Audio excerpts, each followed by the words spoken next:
wabarakatuh. Perkenalkan, saya Aditya Ayu Pratiwi, mahasiswi dari Unisbank, Prodi Akuntansi, kelas B1 Audit Bank dengan NIM 17055252167. Di sini saya membuat video untuk memenuhi tugas dari Pak Arif Himawan Dwi Nugroho. Materi yang akan saya sampaikan yaitu yang pertama, mengembangkan sistem dan indikator keberhasilan pelaksanaan sistem pengendalian.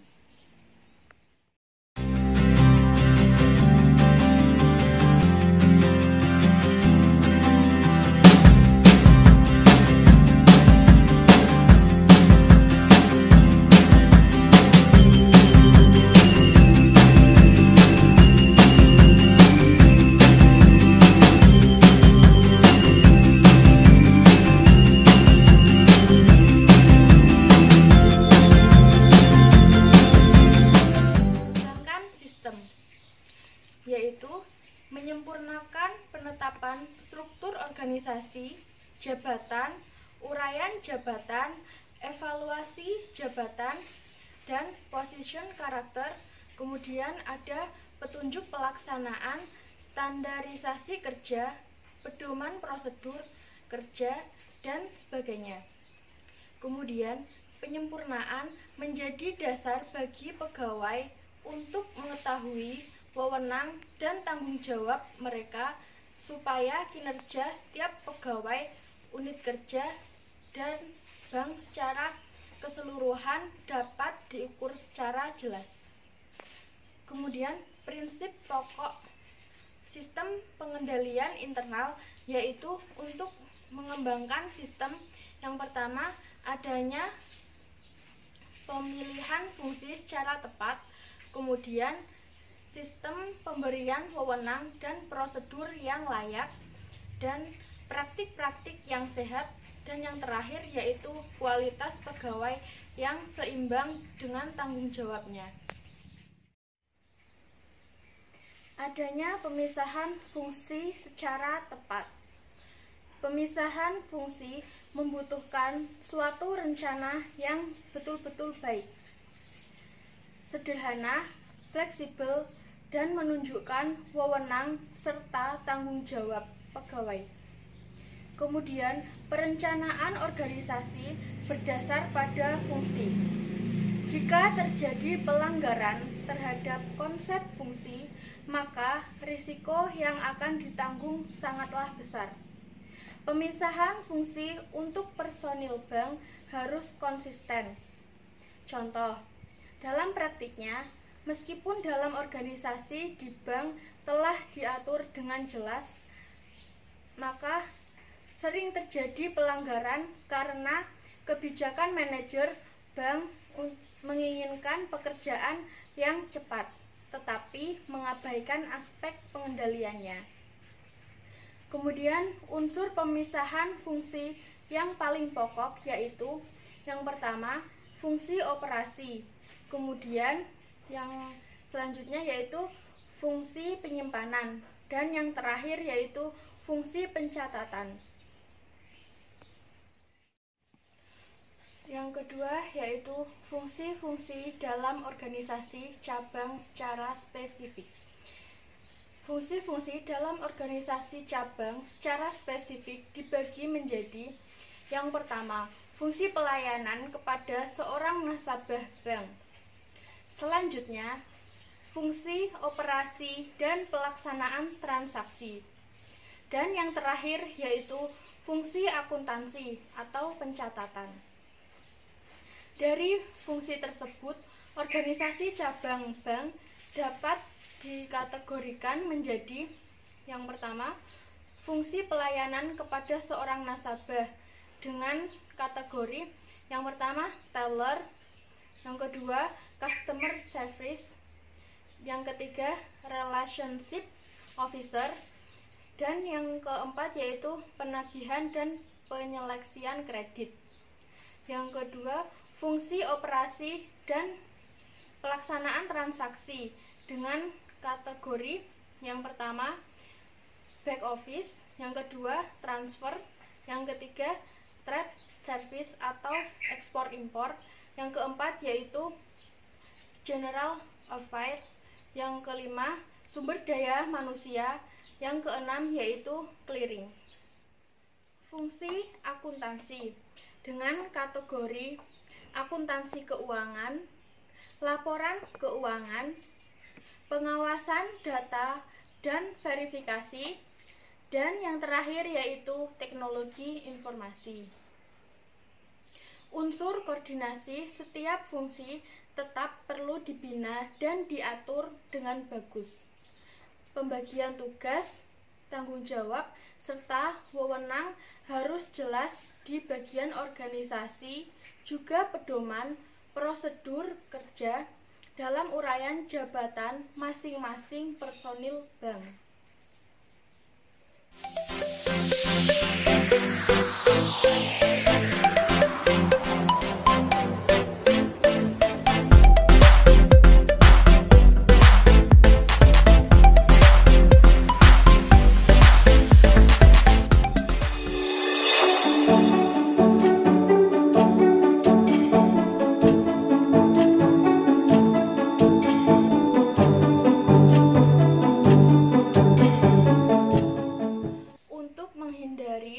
Terjadinya penyimpangan, acuan pemisahan tugas yaitu yang pertama, pemisahan tugas penyimpan aset dan petugas pembukuan. Kemudian pemisahan tugas otorisasi transaksi dengan petugas penyimpan aset. Selanjutnya, pemisahan tugas fungsi akuntansi. Kemudian, seorang pegawai tidak bertugas mencatat dari aslinya hingga membukukan di buku besar.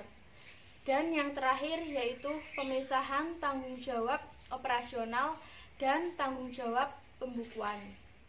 Misal, dalam praktiknya sering terjadi tumpang tindih untuk pelayanan pada nasabah dianggap oleh manajemen yang menduduki posisi penting, maka fokus pekerjaan petugas bank yaitu bagaimana pelayanan dapat dilakukan cepat untuk memuaskan pelanggan atau nasabah.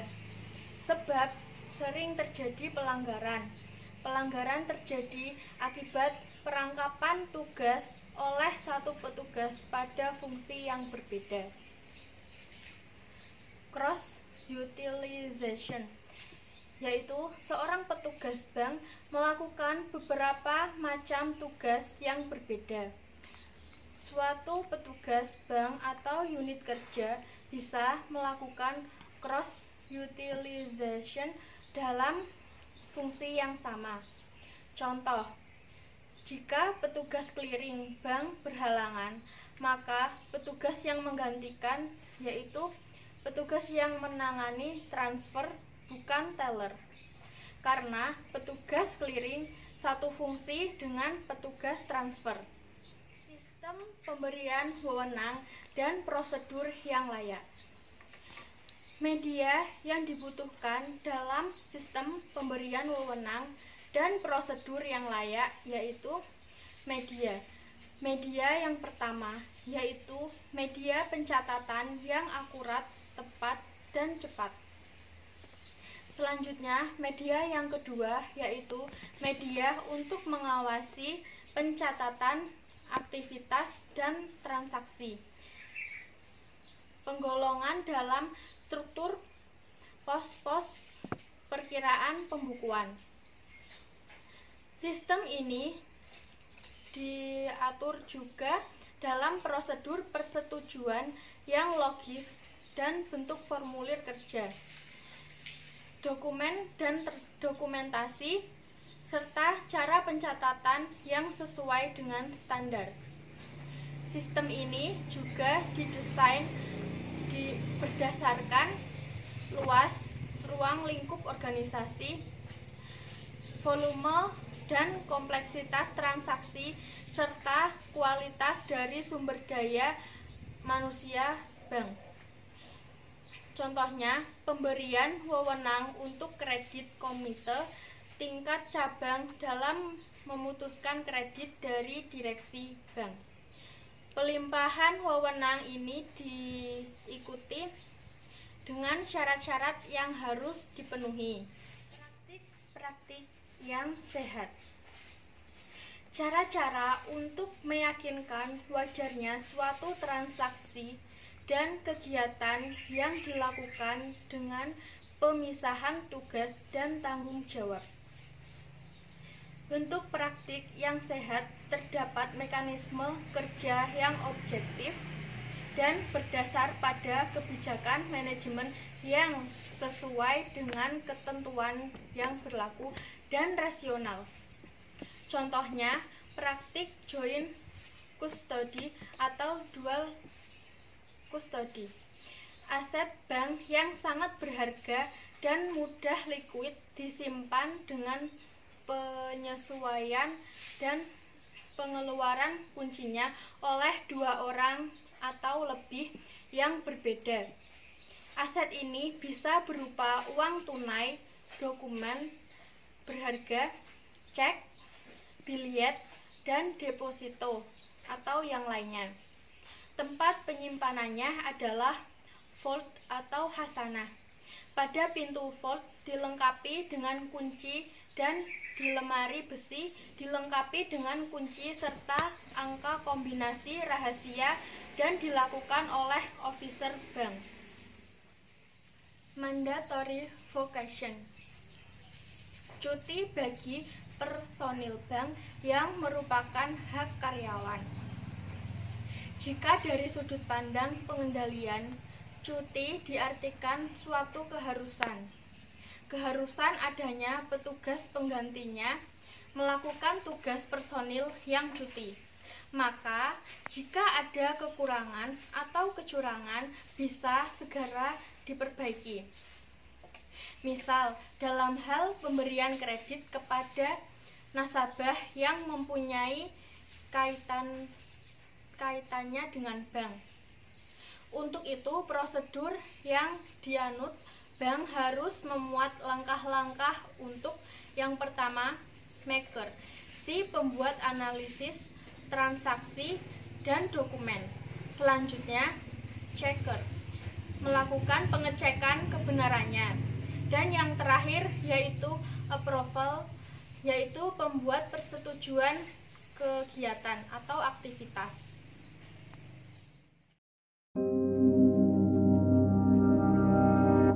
Konsep maker, checker, dan approval atas kegiatan dan transaksi bank bukan hanya harus dalam bentuk terbaginya kegiatan tersebut dalam bentuk manusia atau struktur organisasinya saja, namun juga proses ini perlu dilakukan oleh para staf, karyawan, maupun officer dan manajemen bank masing-masing secara individu agar tercapai kualitas pekerjaan yang baik.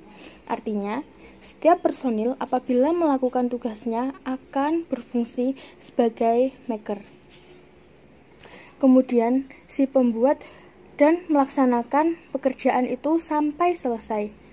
Setelah selesai, sebelum menyerahkan laporan kepada atasannya, dia harus bertindak sebagai checker, yaitu mengecek atas kebenaran. Setelah yakin benar, dia melakukan approval untuk diserahkan kepada atasannya.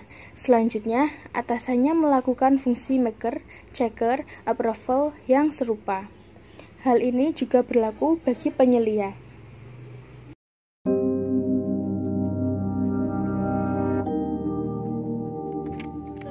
Dilakukan prosedur maker, checker, dan approval, maka akan tampak adanya unsur yang pertama, memberi persetujuan atas suatu kegiatan atau transaksi. Kemudian, pencatatan dari kegiatan. Yang ketiga, penyimpanannya yang jelas. Konsep ini perlu dilandasi oleh liquid yang baik para pengurus, manajemen, dan karyawan bank.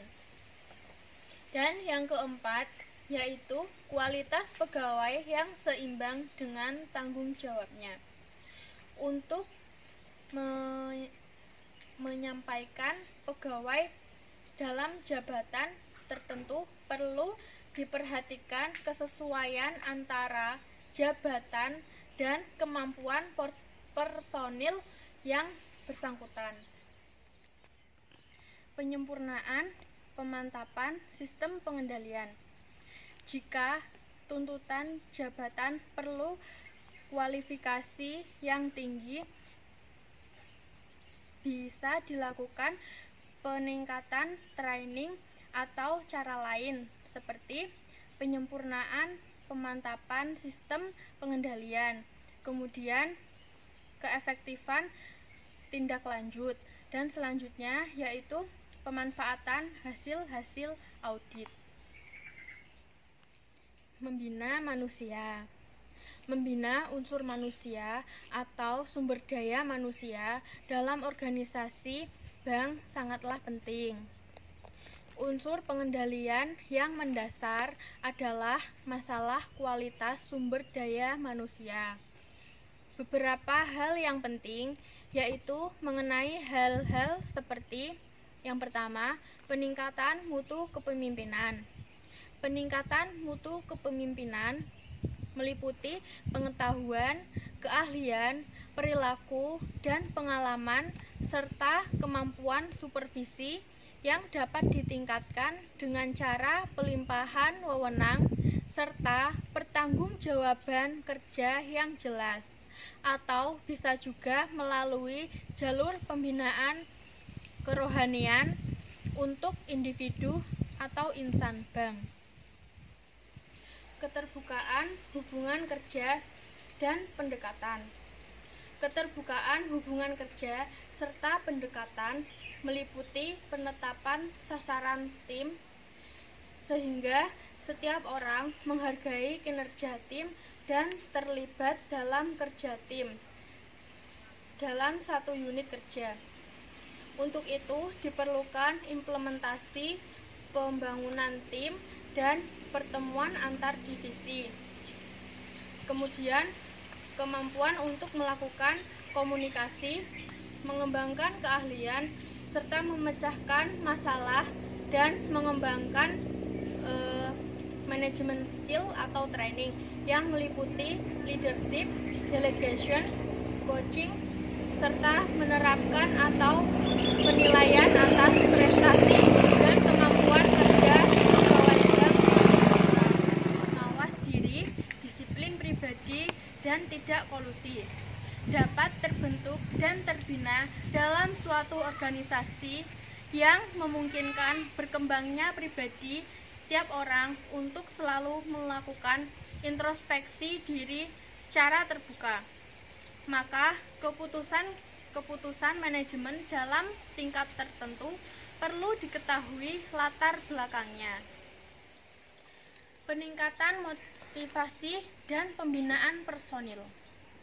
Peningkatan motivasi dan pembinaan personil yaitu motivasi setiap pegawai perlu diarahkan untuk dapat memberikan kontribusi positif bagi pengembangan bank. Kemudian, peningkatan etos kerja. Etos kerja tumbuh dari latar belakang pribadi pegawai yang bersangkutan, namun bisa dibina dan diarahkan oleh pihak internal bank. Etos kerja pegawai yang ingin dengan gigih bekerja untuk bank perlu selalu ditumbuh kembangkan. Hal yang perlu diperhatikan yaitu yang pertama, aktivitas personil di luar kantor.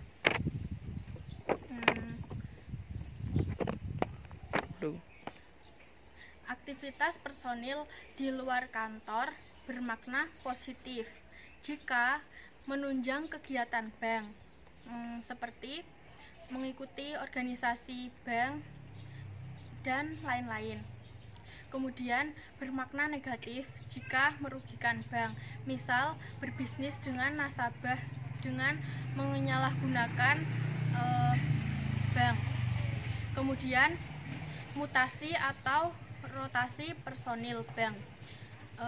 Mutasi dan rotasi harus direncanakan secara tertib karena untuk menghindari kejenuhan dan banyak manfaat yang diperoleh, yaitu penyegaran, menambah wawasan dan pengalaman serta pengetahuan baru. Aspek budaya atau kultur. Upaya-upaya menangani hambatan yaitu yang pertama, perlu dihilangkan rasa ewuh pekewuh, sungkan menyampaikan hal yang jelek, negatif, dan tidak menguntungkan baik kepada atasan maupun bawahan. Misalnya, kurang berani menegur bila ada hal yang melanggar atau menyimpang. Yang kedua, perlu dihilangkan persepsi negatif tentang pengawasan, audit, dan pengamanan. Setiap peningkatan pelayanan nasabah harus diikuti dengan peningkatan kegiatan audit, pengawasan, maupun pengamanan, sehingga setiap jenis pelayanan yang diberikan bank kepada nasabah selalu dalam kondisi efektif, efisien, ekonomis, lancar, aman, dan tertib. Perlu ditingkatkan dan dipelihara rasa bertanggung jawab. Rasa bertanggung jawab bisa ditumbuhkan dari rasa ikut memiliki, bahwa personil bank yang merupakan karyawan atau kekayaan utama bank perlu dihargai kerjanya dan prestasinya. Apabila masih ada kekurangan rasa tanggung jawab, akan meningkatkan prestasi personil untuk lebih baik lagi. Yang keempat, harus dijauhkan dari sikap ABS atau asal bapak senang, sikap apatis dan negatif. Sikap ini penghambat dari berkembangnya sistem peringatan unit. Untuk menghindari hal ini, rasa ikut berwenang atau bertanggung jawab perlu ditingkatkan dan ditunjang oleh sistem dan prosedur pelaporan yang objektif. Yang kelima, perlu dipelihara suasana lingkungan kerja yang menggairahkan kerja. Suasana kerja sangat banyak bergantung pada berbagai faktor. Misalnya, gaya manajemen yang sehat dan ketegasan dan objektivitas dalam memberikan penghargaan atau hukuman terhadap sumber daya manusia akan sangat mendorong tercapainya suasana lingkungan kerja yang baik dan bergairah.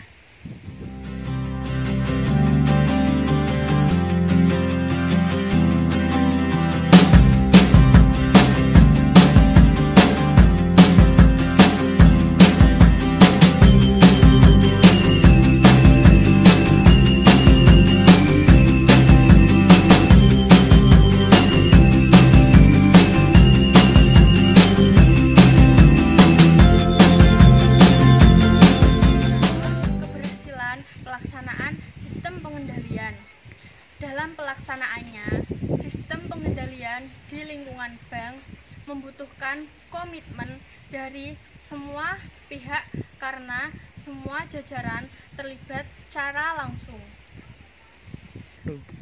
Indikasi atau indikator dari keberhasilan pelaksanaan pengendalian dilihat dari yang pertama, menurunnya angka pengaduan atau keluhan nasabah.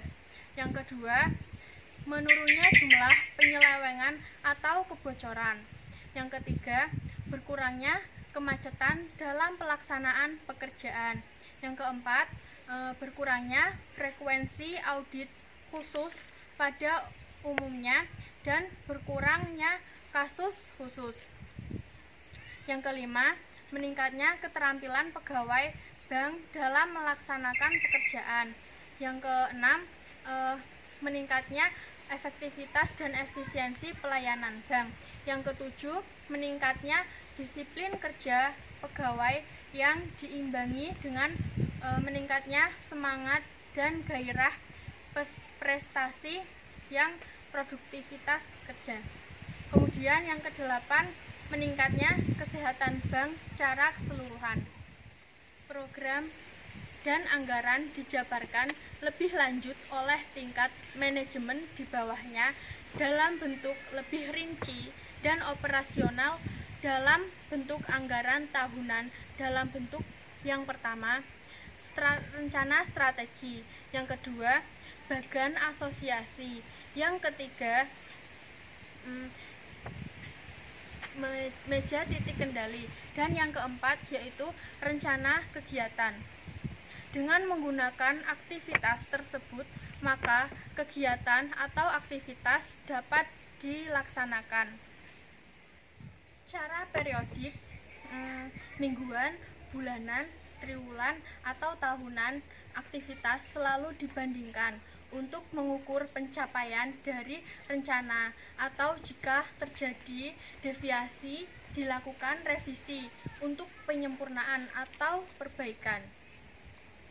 Maka hal ini dilaksanakan oleh semua tingkatan manajemen.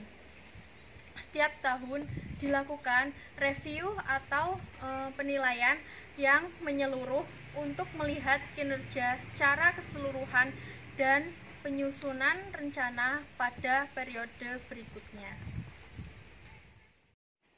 Berikut ini merupakan lampiran skema sistem pengendalian total atau total control system yang terdiri dari step tahapan. Kemudian ada manajemen puncak, manajemen menengah, dan manajemen pelaksana.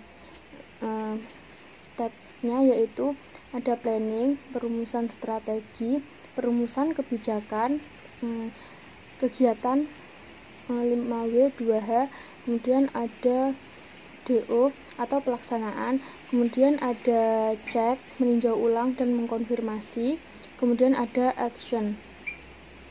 Manajemen puncak yaitu direksi bank membuat perumusan strategi, dan presiden letter membuat visi, misi, KRA, dan lain-lain.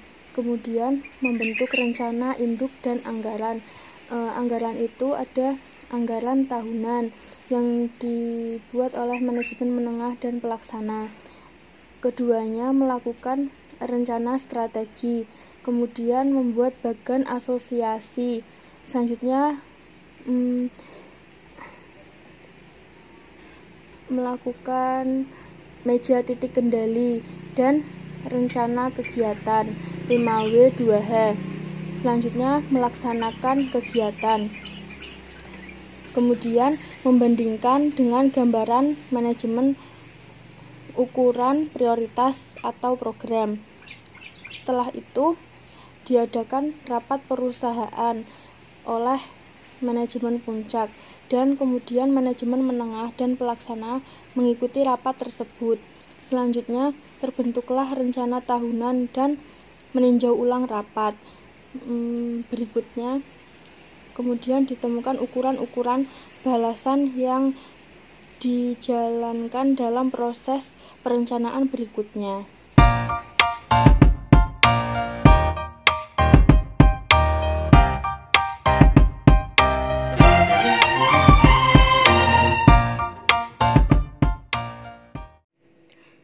Sistem pengendalian total. Skema sistem pengendalian total menggambarkan secara singkat bagaimana membangun sistem pengendalian yang berpola pada DAUR, plan, do, check, and action. Kemudian step ini dilakukan oleh segenap organisasi dalam bank, baik level top management, middle management, and lower management. Kemudian bagaimana sistem ini berjalan? Top management berdasarkan masukan yang diperoleh dari berbagai sumber baik intern dan ekstern banknya. Merumuskan presiden letter dalam rangka pengembangan banknya tersebut dan menjabarkan lebih jauh pada rencana jangka panjang, misalnya 5 tahun ke depan. selanjutnya dijabarkan dalam rencana kerja tahunan dan anggarannya. Sekian materi yang dapat saya sampaikan. Mohon maaf apabila terdapat kesalahan atau